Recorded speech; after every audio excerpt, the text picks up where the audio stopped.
किताबें खरीदनी है बच्चों के लिए, और वो भी एक दुकान से, दो दुकानों से या तीन दुकानों से।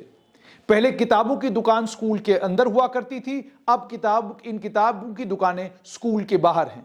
अब आपको सड़क के किनारे पर जहां तेज मेटाडोर आ रही है, गाड़ियां आ रही हैं, खड़े रहना है लाइन में, ताकि आप अपने बच्चों के लिए किताबें खरीद सकें। आप जानते हैं नए साल की शुरुआत होने वाली है, और नए साल की शुरुआत में माँ बाप अपने बच्चों को नई क्लास में चूंकि उनका दाखिला हो जाता है, उस दाखिले के बाद उनके लिए किताबें खरीदने के लिए जाते हैं।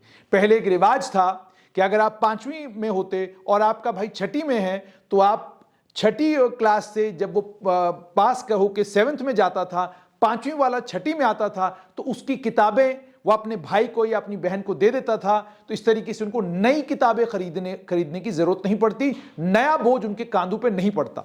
लेकिन अब चतुराई आज के वक्त की ये देखिए कि सभी स्कूलों ने इस बात को इंश्योर किया है कि हर साल वो अपने सिलेबस के अंदर बदलाव लाते हैं, नई किताबें इंट्रोड्यूस करते हैं, जिसके नतीजे में वो माँ बाप को मजबूर करते हैं कि वो नई किताबें खरीदें। और उसके बाद जब आप दुकान पर आज भी किताब खरीदने के लिए जाते हैं तो आपको पूरा सेट खरीदना पड़ता है, एक किताब आपको नहीं दी जाती। और कमाल तो यह भी है कि सिर्फ सेट नहीं खरीदना है, बल्कि उसके साथ में आपको कापियां भी खरीदनी है, और कापियां भी उसी दुकान से खरीदनी है। यह सब कुछ स्कूल करने के लिए कहता है। और यह भी मैंने तमाशा अजीब देखा कि जो रिसिप्ट वो काटते हैं, यानी जिस रिसिप्ट के ऊपर लिखा होता है कि कितने पैसे आपके बने, कौन सी किताब आपने खरीदी, उस रिसिप्ट के ऊपर स्कूल का नाम होता है। यह मुझे हैरान कर गया कि स्कूलों का नाम आखिरकार इन दुकानदारों के बिल बुक पर क्या कर रहा है, स्कूल का नाम ऊपर लिखा किस लिए जा रहा है। 26 किताबें 6ठी क्लास में पढ़ने वाली बच्ची के लिए, फर्स्ट क्लास का और सेकंड क्लास का सेट जो है वो लगभग 5,500 रुपए का। 5,000 रुपए आपको खर्च करने हैं अपनी फर्स्ट क्लास में। जो आपका बच्चे नर्सरी, अपर केजी, लोअर केजी करने के बाद फर्स्ट में आया, उसके लिए आपको 5,000 रुपया खर्चना है, और आप आराम से खर्च भी देते हैं। और इसमें माँ बाप की भी सहूलत है। कोई माँ बाप ये न कहे, कैमरा जब आपके सामने आता है, माइक आपके सामने आती है, आप सब लोग कहते हैं कि जो स्कूल ने मजबूर किया इसलिए हम यहां पर आए, हमारे पास कोई दूसरा रास्ता नहीं है। आप भी सहूलत तलाश करते हैं। सहूलत आप ये तलाश करते हैं कि चलो भाई, हमें अगर किसी दुकान से किताबें मिल रही हैं, बच्चों के भविष्य के लिए ये किताबें खरीदनी हैं, तो इसमें क्या परेशानी है। आप सहूलत इसलिए भी ढूंढते हैं क्योंकि आप चाहते हैं कि आपको सभी चीजें एक ही जगह से मिल जाएं। जिस देश में आज भी लोग, एक वक्त था जब आपको बीएसएनएल का मोबाइल बहुत प्रचलित था, मशहूर था। बीएसएनएल के बिल भरने के लिए लोग बीएसएनएल की लाइन में खड़ा होने के लिए नहीं जाते थे। मोहल्ले के किसी आदमी को 100 रुपया फालतू दे देते थे या 50 रुपये फालतू दे देते थे, उसे ये कहते थे कि ये बिल हमारे भी ले जाइए, भर के आइएगा। जब ये मानसिकता हो, जहां हम सहूलत चाहते हैं, लाइन में लगना नहीं चाहते हैं, प्रशासन और सरकार से सवाल पूछना नहीं चाहते हैं, तो फिर यही होगा आपके साथ। यानी जो किताबों का सेट आमतौर पर आपको 3,000 या 3,200 रुपए में मिलना चाहिए, वो किताबों का सेट आपको 5,500 रुपए में मिल रहा है। जो किताब का सेट आपको 2,000 रुपए में या 2,500 रुपए में मिलना चाहिए, वो किताब का सेट आपको 5,200 रुपए में मिलता है, और आप आराम से ले लेते हैं। जिस कॉपी को कहां से खरीदना है, वो खरीदने का फैसला आपका अपना होना चाहिए। वो कॉपी भी आप इसलिए वहां से खरीदते हैं क्योंकि आप भी सहूलत चाहते हैं। अगर आप सहूलत चाहने वाले नहीं होते तो पहला सवाल आप स्कूल से करते कि आप सिर्फ सिलेबस बताइए, किताब हम लाएंगे। हमारे पास अगर 4 किताबें घर में हैं, हम 3 ही खरीदेंगे। अगर हमारे पास पुरानी किताबें हैं तो हम नई नहीं खरीदेंगे। अगर इस तरीके का चलन हमारे यहां हो तो बहुत सारा वो पैसा जो नई किताबों को खरीदने में हमारा जाता है, बचाया जा सकता है। और आम आदमी का रोना आप रोते हैं। प्रॉपर्टी टैक्स के ऊपर पिछले दिनों लोगों ने जबरदस्त हंगामा किया, कहा जनाब प्रॉपर्टी टैक्स हमारे ऊपर जुल्म है। सभी राजनीतिक लोग मैदान में कूद आए, कहा जनाब जम्मू कश्मीर के लोगों के ऊपर सबसे बड़ा जुल्म हो रहा है प्रॉपर्टी टैक्स। प्रॉपर्टी टैक्स को लेकर सरकार ने बार बार कहा 200 रुपया है, 500 रुपया है, 1,000 रुपया है, लेकिन वो खलता है आपको 200, 400, 500, 1,000। जम्मू कश्मीर की एक बहुत बड़ी आबादी जो प्रॉपर्टी टैक्स भरने वाली आबादी, वो बहुत छोटी आबादी है। जम्मू कश्मीर की एक बहुत बड़ी आबादी स्कूलों में जाती है, एक बहुत बड़ी आबादी स्कूलों की किताबें खरीदती है, और वहां पर आपको जब 5,000 रुपए का सेट बनाकर आपको बिल पकड़ाया जाता है, आप 2 मिनट के लिए भी या 2 सेकंड के लिए भी ये नहीं सोचते कि ये जो बिल मुझे दिया गया है, कहीं एक्सेस तो नहीं चार्ज किया गया है मुझसे, कहीं किताबें मुझे महंगी तो नहीं पड़ी हैं, कहीं ऐसा तो नहीं है कि ये किताबें एनसीईआरटी ने कहीं ही नहीं लेकिन इन किताबों को भी लगाया गया है। मैं सवाल तो स्कूल से जाकर पूछूं, मैं स्कूल से ये जवाब तो मांगू, लेकिन आप जवाब नहीं मांगते। नतीजा ये निकलता है कि आपको इतने इतने मोटे मोटे सेट लेने पड़ते हैं और आपके बच्चों को और आपकी बच्चियों को बैग में ये 26-26 किताबें लाद कर स्कूल जाना पड़ता है। और उसके बाद सरकार का भी कमाल है। सरकार ने अपना काम कर दिया, ऑर्डर निकाल दिया। ऑर्डर की जमीन पर इंप्लीमेंटेशन हो या ना हो, सरकार को इससे क्या लेना देना।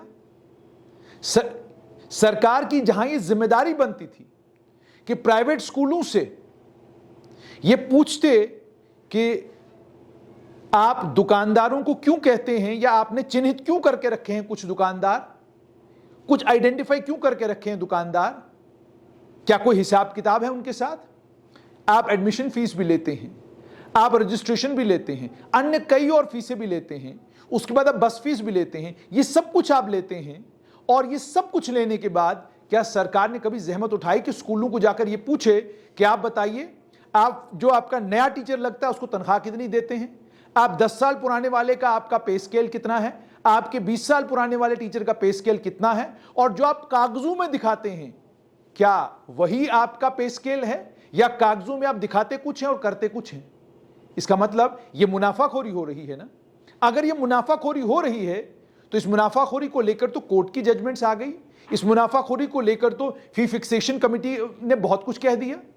क्या फी फिक्सेशन कमेटी की जिम्मेदारी नहीं बनती कि वो भी एक ऑर्डर इशू करे और स्कूलों को इस बात से रोकें कि आप तय नहीं करेंगे कि माता पिता किताब कहां से खरीदेंगे, आप तय नहीं करेंगे वो अपने बच्चे के लिए कॉपी कहां से खरीदेंगे, आप डिसाइड नहीं करेंगे कि मां बाप किताबें लेने के लिए किस दुकान पर जाएंगे।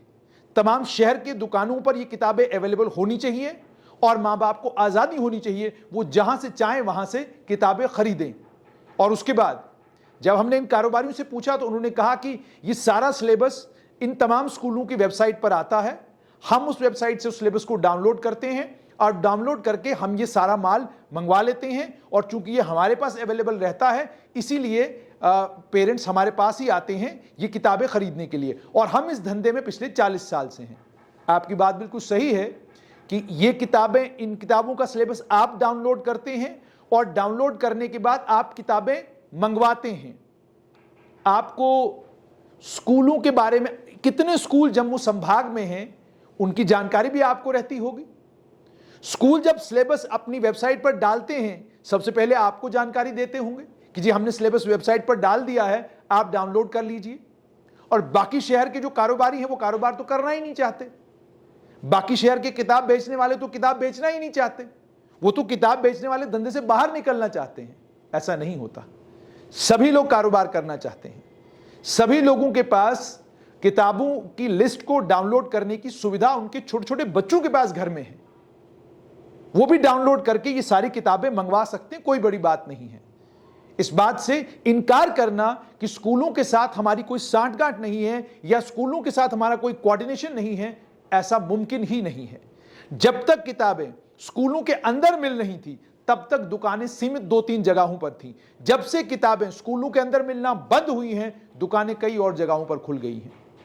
मेरा किसी कारोबारी को के कारोबार को नुकसान पहुंचाने का कोई मकसद नहीं, लेकिन सवाल यह है कि अगर किताब 3200 रुपए का सेट बनता है, आप 5,500-6,000 रुपए का क्यों बेचते हैं। अगर पढ़ानी 5 किताबें हैं तो स्कूल 21 किताबें और क्यों एडिशनल डालते हैं। अगर पढ़ानी 4 किताबें हैं तो 22 किताबें और एडिशनल आप क्यों डालते हैं। ये सवाल मुझे नहीं, ये सवाल स्कूल एजुकेशन विभाग को इन तमाम प्राइवेट स्कूलों से पूछना चाहिए।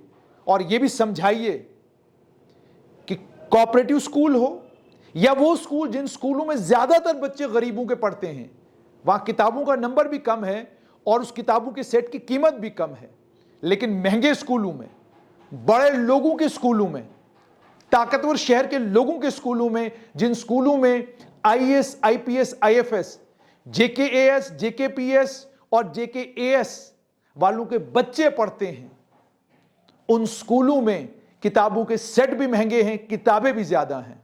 आप एफर्ट कर सकते हैं, आपके पास पैसा है, रसूख है, लेकिन उसके बारे में भी सोचिए। जो गरीब है, जो अपने बच्चे को 1500 रुपए का सेट अगर उसको बच्चे के लिए खरीदना पड़ता है और दुकानदार 1500 बोलता है, तो वो दाएं बाएं बेचारा देखना शुरू करता है। उन गरीबों की, उन कमजोरों की तादाद आपसे 3 गुना ज्यादा है, उनके बारे में सोचिए।